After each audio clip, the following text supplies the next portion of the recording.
Welcome back sa ating channel mga Itechi Warrior. This is our next episode ng ating vlogmas talaga naman. Malapit na ang year end. O diba, welcome 2025 na ba? In today's video, talaga naman, isa sa mga commenter at masugid nating tagapanood ang nag-comment. At nagre-request na i-review ko din daw ang isang Ola na Ite. Diba?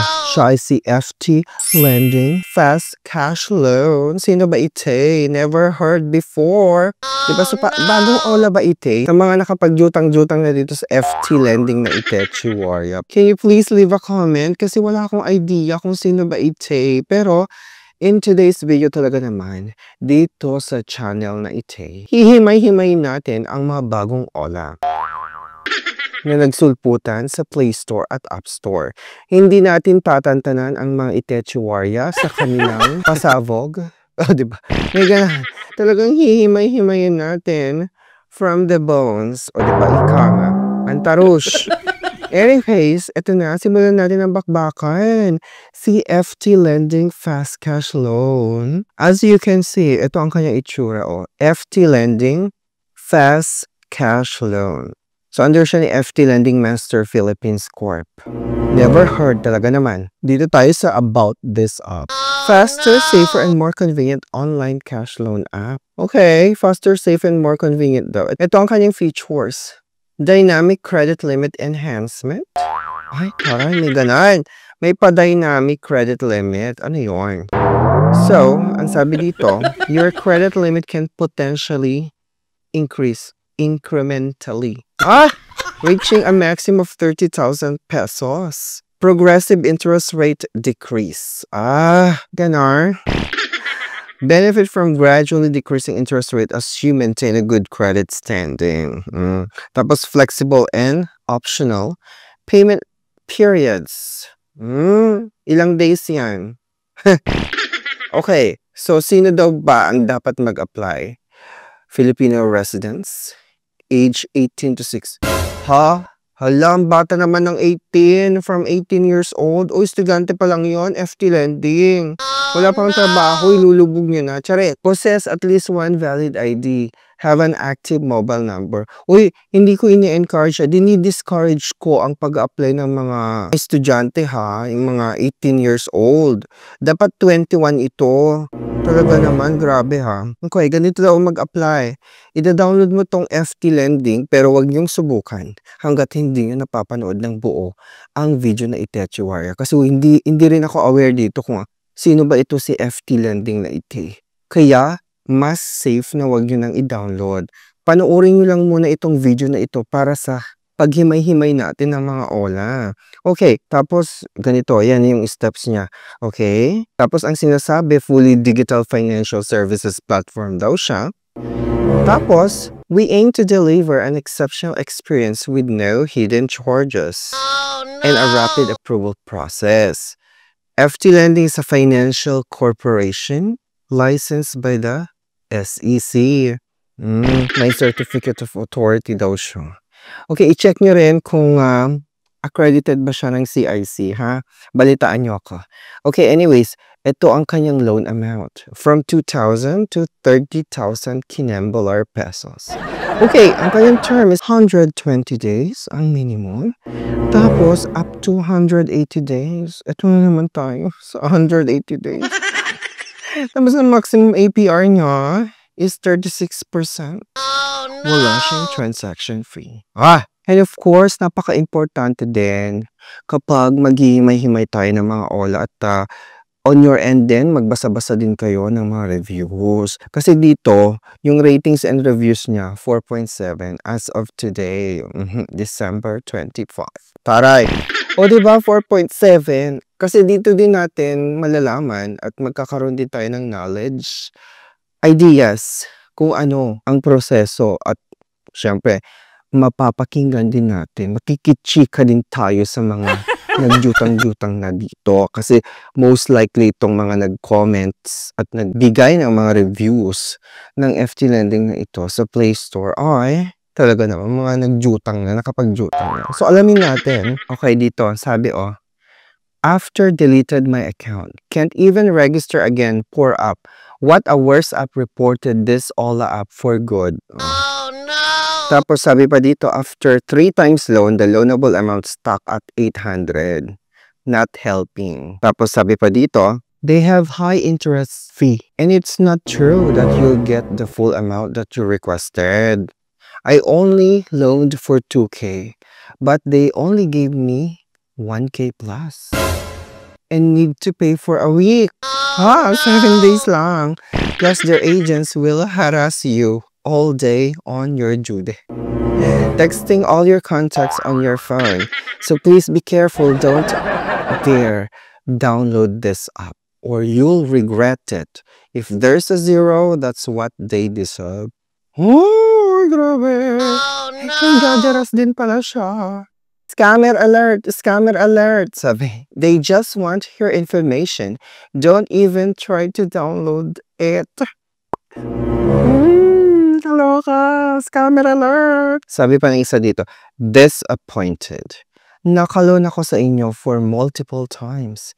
And I paid it on time. Pero ngayon, nakakailang try na ako to reloan. Pero, rejected pa rin. Ang saklap ni Maria.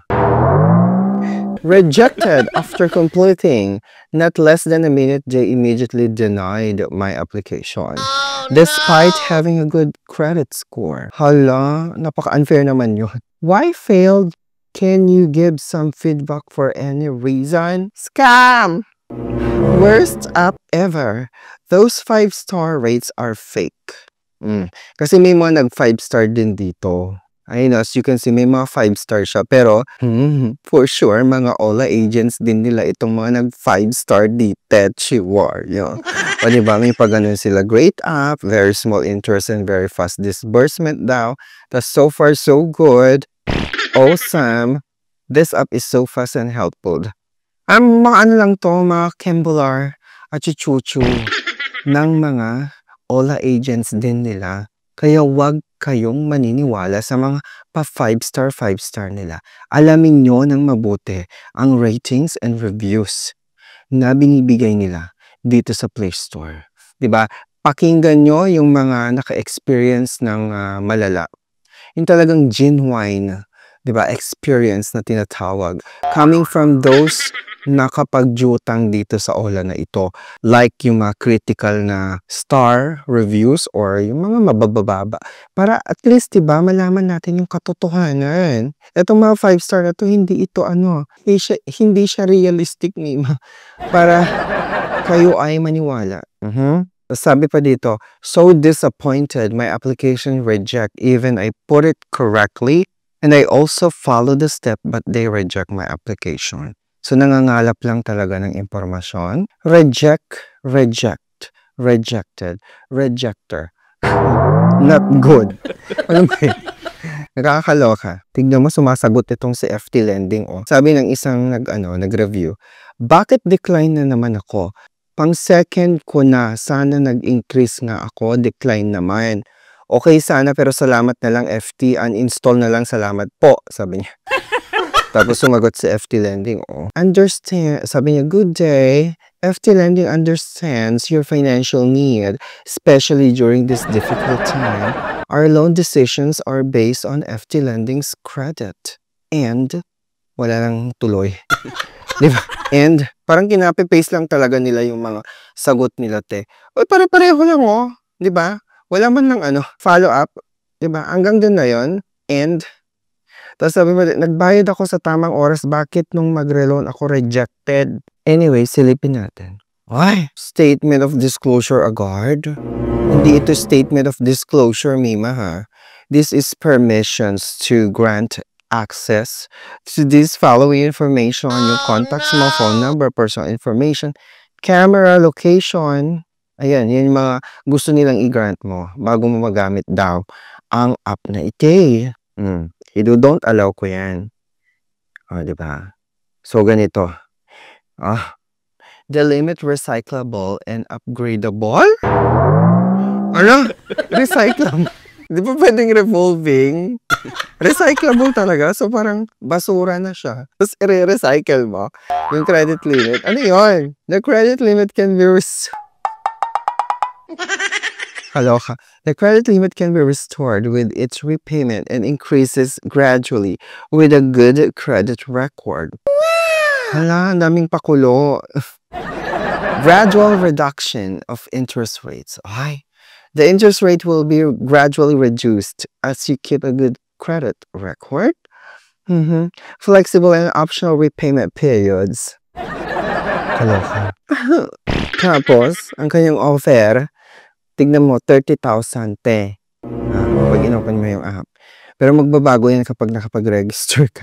For sure. So sa mga naka-experience yan, diba, maniniwala kayo sa sasabihin ko, magbabago yan after you apply or register sa app na to. Siguro magiging 2K na lang yan.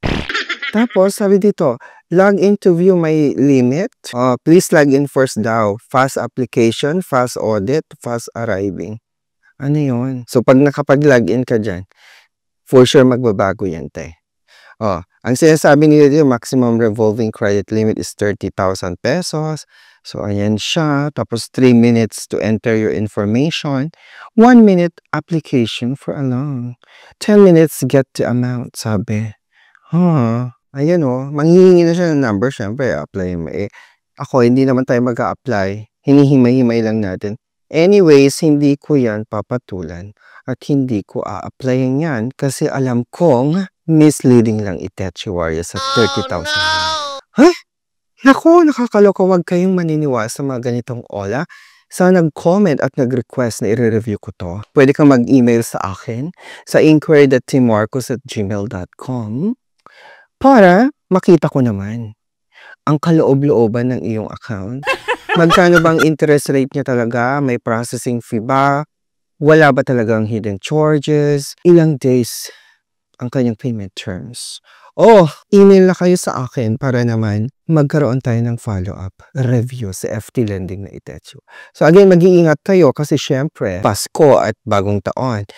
Diba? Huwag kayong basta-basta maniniwala sa mga ganito ang mga ola. At huwag kayong magpapalubog sa mga ola na ito, mga Mimarya. Maraming salamat sa panonood na naman. Don't forget to subscribe. Click the notification bell para every time na magkakaroon tayo ng ganito ang mga video review, kayong unang manjajambo na ng Chika Bembo. Pa-follow na rin ang aking social media, TikTok and Facebook, kasi doon tayo maaura ng bonggang-bongga. Maraming salamat! Mag-iingat kayo ha. Naglipa ng mga scammer.